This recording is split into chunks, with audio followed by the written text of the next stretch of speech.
Good evening, dear Medyascope viewers. Welcome to This Week in Turkey. This evening, our guest is Sinan Ülgen. Mr. Ülgen is a former diplomat and the current chairman of the Istanbul-based think tank EDAM, the Center for Economic and Foreign Policy Studies. We will be speaking about the rising tensions in the Eastern Mediterranean in the context of Turkey's foreign policy strategies, as well as Turkey's general interests in the region. But first, let's take a look at our news package regarding the developments there. The National Defense Ministry announced on August 10th that the Oruç Reis seismic research vessel will be conducting research in the Eastern Mediterranean until August 23. This announcement came following the maritime delimitation deal signed between Greece and Egypt on August 6th to set up an exclusive economic zone that Turkey finds as violating its continental shelf and maritime rights. Oruç Reis has been set off with 5 Turkish naval vessels for protection.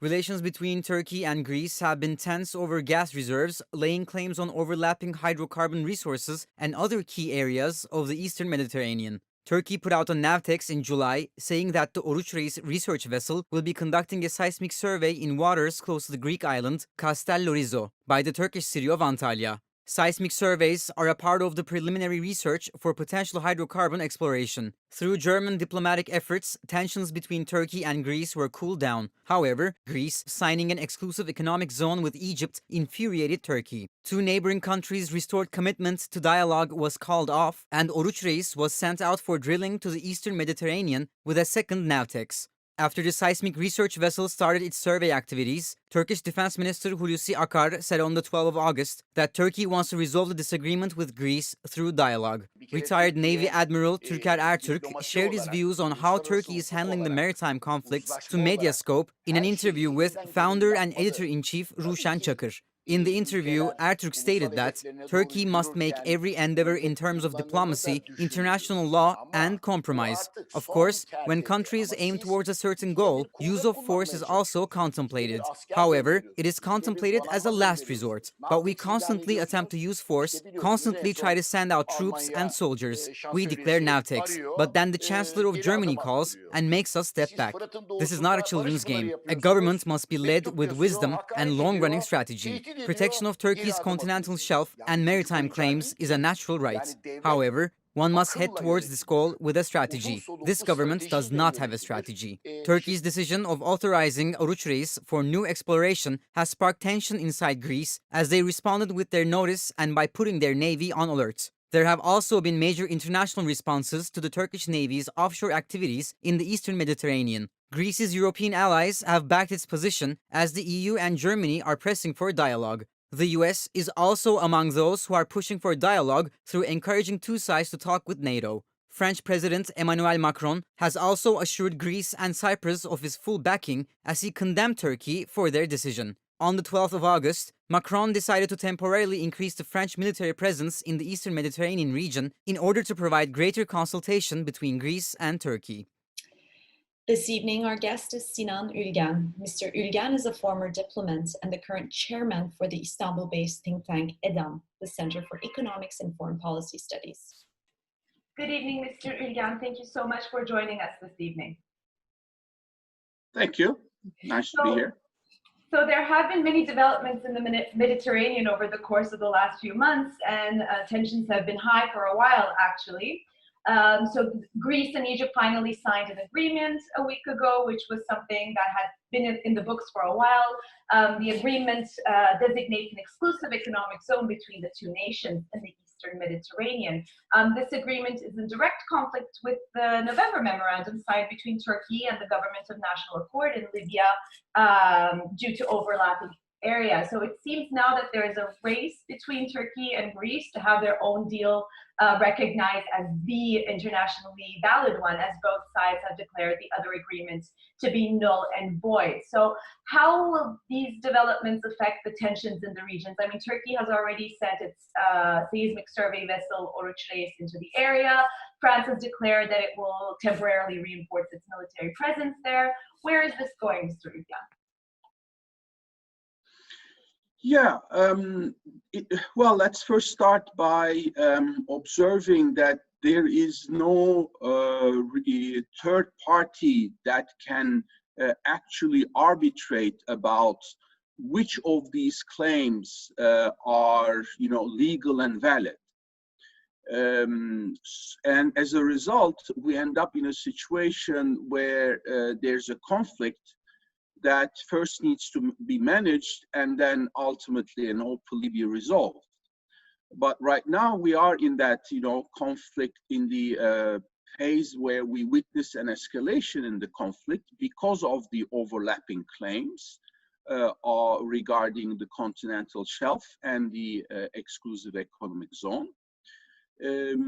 This, of course, comes in the wake of other attempts, both by Greece and Turkey, to essentially delineate their areas of sovereignty in the Eastern Med. And both countries seem to have adopted a strategy to advance what could one would view as rather maximalist claims, with Greece claiming that even an island like Meis at the just a few miles off the shore of the Turkish mainland has a large continental shelf of its own. And on the other hand, Turkey claiming by virtue of the agreement with Libya that islands like Rhodes and Crete only have territorial waters and no continental shelf. So obviously, there is not going to be, or actually what both sides are trying to demonstrate, and also Turkey by using hard power and its military force, is trying to demonstrate that it will never accept the imposition of division of the other side with these type of maximalist claims. Now, normally, if two countries would have had this type of conflicting agendas on the territorial shelf, on the continental shelf, the adjudication mechanism would be as prescribed in the UN Convention on the Law of the Seas, would be the International Court of Justice. But in this particular case, Turkey reminds Greece and other parties that Turkey is not a signatory to UNCLOS.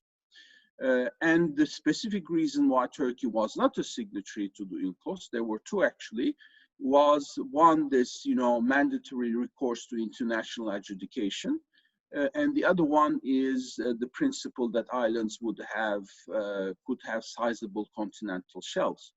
So therefore, the only practical way forward is for the two sides to come to a political agreement. So not an agreement based on going to a mechanism of arbitration or adjudication, but essentially a political agreement as a result of direct negotiations between the two parties. And here, interestingly, this was already a process that was, of course, well underway in the past. Then it got suspended after the Borç coup attempt of 2016. And then with the initiative of the EU presidency, Germany, Turkey and Greece started anew to meet and the first meeting happened in July in Berlin. And it's just in the midst of that, new and possibly positive dynamic that Athens declared that it has signed this agreement with Egypt, which in a way not only surprised Ankara, but I assume it's also surprised the EU and Germany. So now we are, we're a bit stuck in as far as the negotiations are concerned. Although we continue to hear rightly from the Turkish side, both President Erdogan, the foreign minister, and the defense minister have all said that the way forward should be negotiations.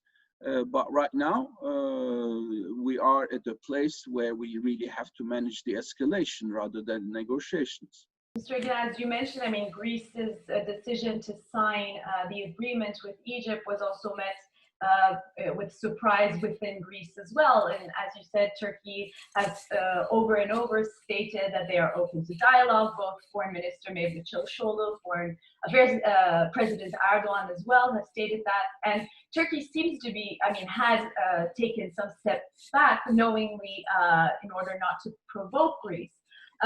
So how do you evaluate this recent step of Turkey sending Oruç Reis into the region? I mean, is it an extension of Turkey's, general course of policy that it has been following in its foreign policy in order to perhaps boost domestic support?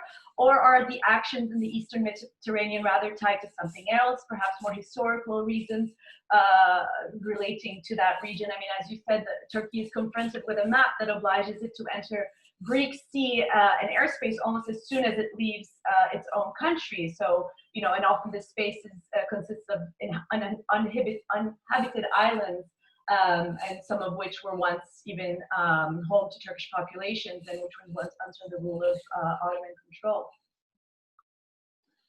Yeah, but actually we have to separate the challenges regarding the Aegean Sea, which in a way are much more complicated because there are, many more unsolved and conflictual areas in the Aegean Sea.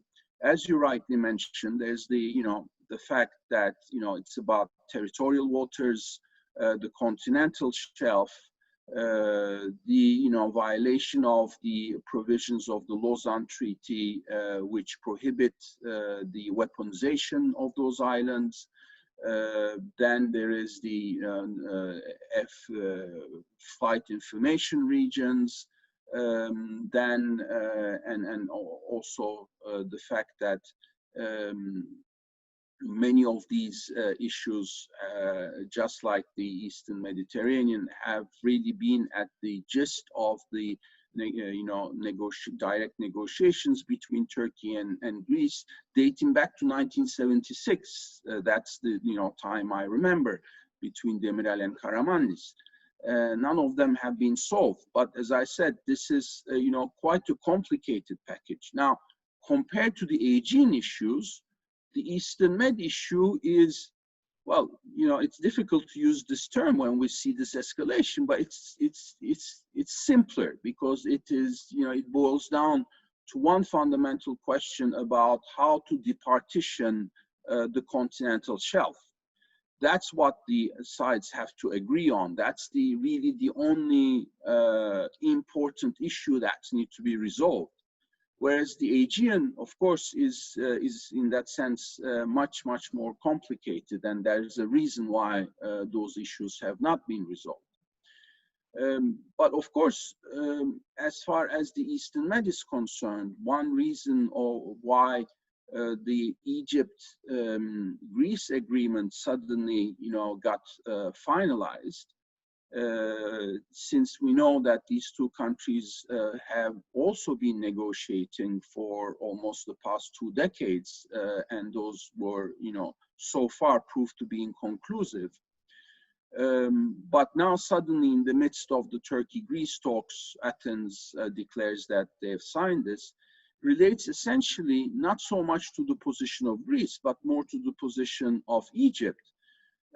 And this came as a result, as a reaction almost to the Turkey-Libya agreement, because Egypt felt that some of its claims were being, in a way, contested by virtue of the Turkey-Libya agreement. And this relates more to the partition of the continental shelf and the exclusive economic zone between Libya and Egypt, not between Turkey and Greece.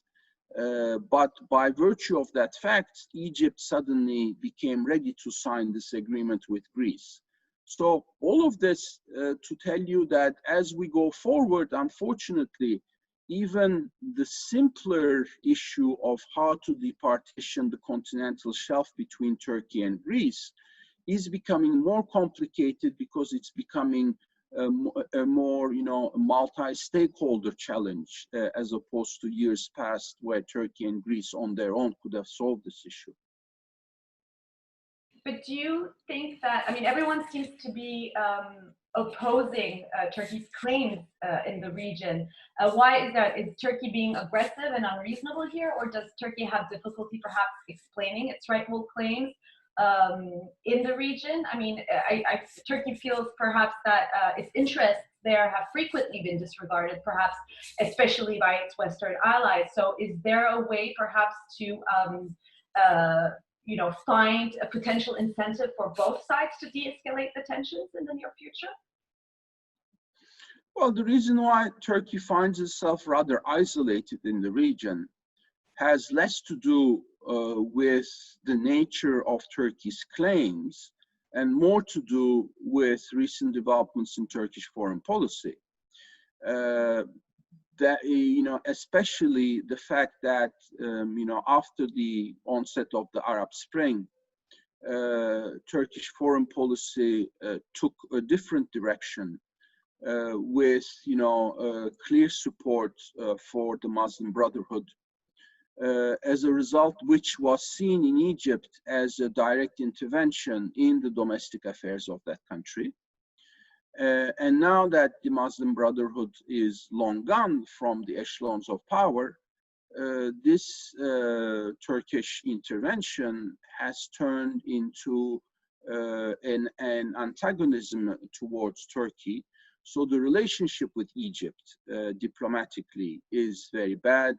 As you know, Turkey has no ambassadors, no high-level diplomatic representation in Egypt.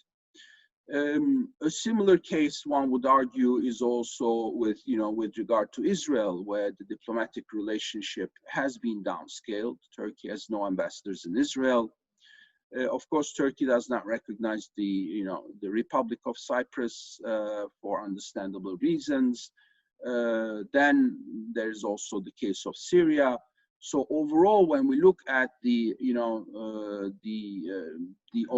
sort of the consequences of Turkish diplomacy in the Eastern Mediterranean, in the past decade, Turkey had, instead of gaining new allies, has actually done the opposite. Not only has it been unable to gain new allies, but it also lost some of its old allies. And this is having an impact on how those countries are approaching Turkey's position in the Eastern Mediterranean.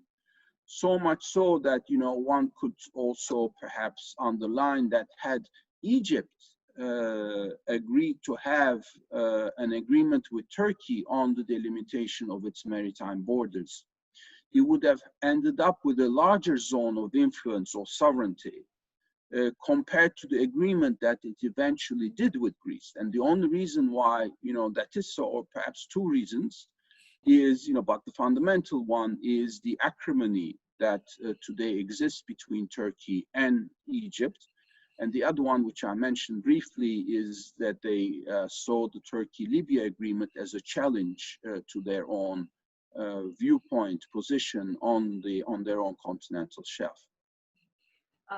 So you've really explained to us how isolated Turkey seems to be at this point. So in terms of mediation, who can play it? Is there a party that could play a neutral role here? I mean, it seems like France is directly involved in the conflict. There's no effective leadership coming from the United States, as was the case back in '96, I think, when there was the Kardak crisis between, again, Greece and Turkey. So who could potentially play a key role here in making sure that everyone's, interests can be somehow met and make sure that a de-escalation is possible? Yes, traditionally, as you rightly pointed out, Greece and Turkey being two NATO allies, the United States played a rather constructive role in the past when things escalated between Turkey and Athens. That was also the case, with the Kardakimya crisis back in '96, but also even before in the mid '80s.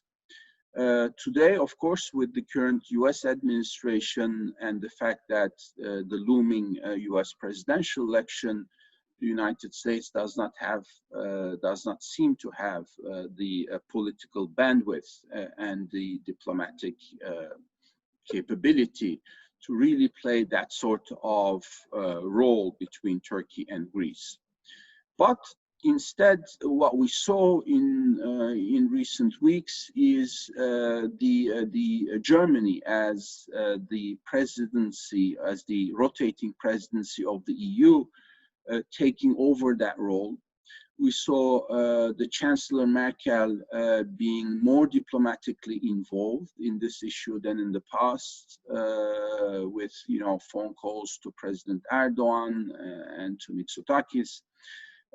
And ultimately Germany succeeding, really, because it's through those efforts that the two sides decided to convene in Berlin in mid-July, and in the wake of that, Turkey declared that it would suspend its activities of exploration in the Mediterranean Sea to give better prospects to those talks.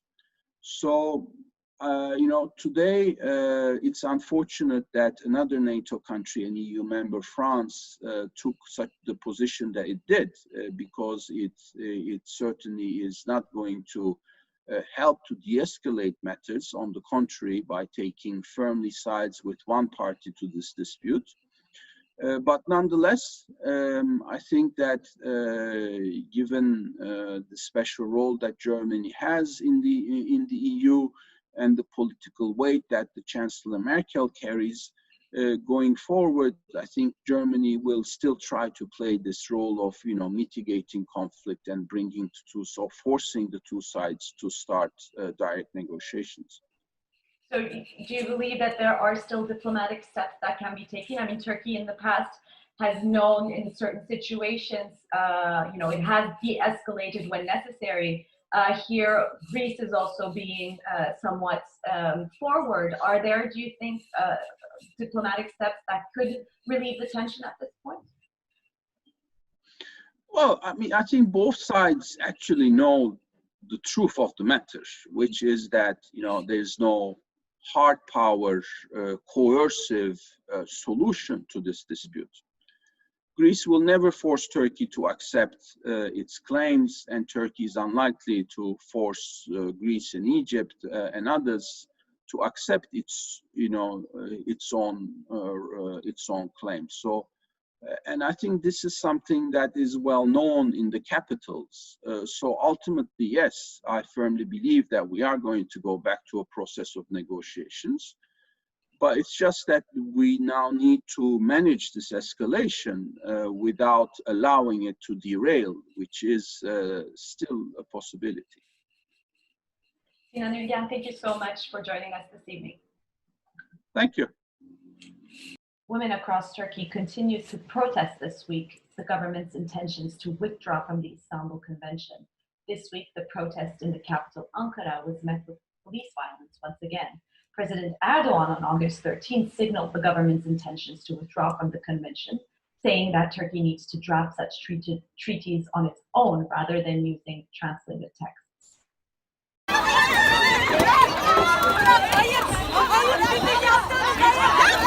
On August 12th, Ankara's women platform gathered in Ankara's Kurtuluş neighborhood, wanting to march towards Kızılay Square in an attempt to read a press statement protesting of the government's plan to withdraw from the Istanbul Convention. However, the police prevented the statement. The women faced a harsh police response, with several of them having been battered or detained. It has been reported that the 30 women who were detained were released later that night.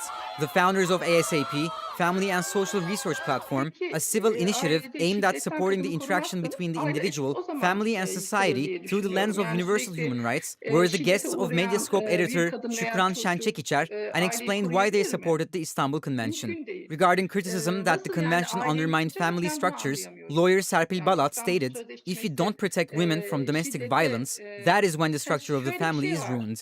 How can a family where a child or a woman is the recipient of constant violence be conserved? It is not possible. I don't see how the family is threatened by the convention. In the past, Women were beaten by their örtbas husbands, ediliyordu or veya children were beaten by diğer their karşı parents, and olaylarınız this was örtbas swept under the ediliyordu ama carpet. artık öyle It değil. was kept quiet. Same with Kadınlar cases of harassment. kendilerini It is hukuki no longer olarak this daha way. güçlü Women hissediyorlar, today sözleşme juristically feel sahibi. stronger thanks to this convention. While the sharp rise in positive coronavirus cases continues across Turkey, with senior medical experts stating that the country is living the second peak in the first COVID-19 wave, the 2020-2021 academic year is planning to kick off on August 31st with a distance learning program. In-class schooling will gradually resume on September 21st. After holding a meeting with the Health Ministry's Coronavirus Science Committee, Minister of National Education Ziya Selçuk announced on August 12th that schools will reopen on September 21st with measures in place to counter the coronavirus. He added that in-class education will resume gradually and in phases. The minister said classrooms will be arranged in accordance with social distancing rules and schools will be provided with disinfectants and masks. The transition to face-to-face classes depends on how responsibly families and students behave, he noted.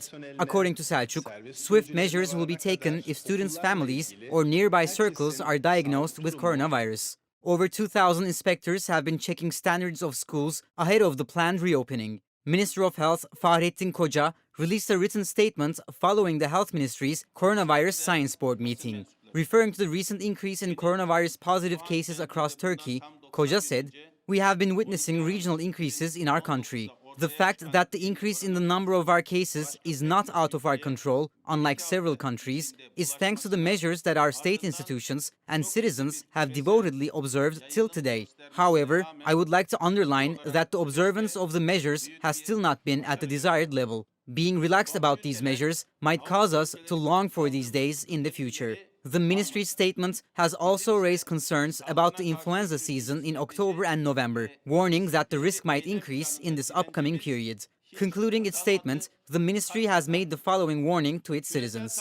If the number of cases keeps increasing at its current pace, we might have to take strict measures again. We are making efforts to prevent this. Minister of Treasury and Finance Berat Albayrak attended a live program hosted by Ahmet Hakan on CNN Türk on August 12th. Minister Albayrak's comments were mocked on social media, while the tragedy of the situation was also acknowledged by users. Addressing a series of issues on Turkey's economic agenda, especially the increasing exchange rates of the euro and the US dollar against the Turkish lira, Albayrak has noted that there is an attempt to measure the economy by looking at the exchange rates. The minister has argued that the exchange rates now affect the economy less than previous periods. Albayrak, who is President Recep Tayyip Erdogan's son-in-law, said that the competitiveness of the lira is more important than the exchange rate. Referring to this fluctuation in the exchange rates, Ahmet Hakan asked Minister Albayrak, "Does this storm affect us? I get panicked when the exchange rate of dollar rises. Should we be concerned?" In response to this question, the finance minister has said, "Do you get your wage in dollars? Are you indebted in dollars? Do you have a business with dollars?" The Turkish lira has lost around 22% of its value against the US dollar since the beginning of this year. The dollar-lira exchange rate hit an all-time high of around 7.37 last Thursday. Albayrak further added that malicious perception operations do not work on Turkey anymore, as the country switched to a national independence economy model. During the interview, Albayrak deemed Turkey one of the most revolutionary countries in the world. "It revolts against this unjust and unfair system. It's a revolution," he said, while raising his right fist in the air. The video of restoration workers drilling down the inner walls of 14th century Galata Tower created a global sensation on social media. Following the cell phone footage tweeted by Istanbul Metropolitan Municipality Cultural Heritage Director Mahir Polat on August 12th, a group of government officials stormed into the Galata district for intervention.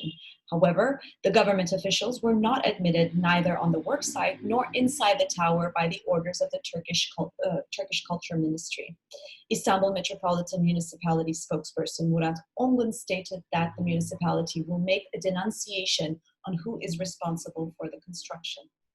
Galata Tower was built in 528 BC and is one of the most famous historical heritage sites of Istanbul. The Galata Tower was also added to UNESCO's World Heritage Sites in 2013. Galata Tower has already been a point of conflict between the Istanbul Metropolitan Municipality and the Ministry of Culture since May 2019, when the ministry took control of the tower immediately following İmamoğlu's election as the mayor of Istanbul. The Culture Ministry's current plan is to transform the Galata Tower into a museum. which is why the historical site has been closed to the public and has been under construction. A few hours after the video was released, Minister of Culture Nuri Ersoy tweeted that the construction workers were removing sections that were put later on and were damaging the Galata Tower. And for the techniques used during the renovation, the contractors were to face the consequences. Medyascope correspondent Dilek Shen reported by the Galata Tower saying that structures that are listed as the World Heritage Site by UNESCO should solely be renovated manually and with care.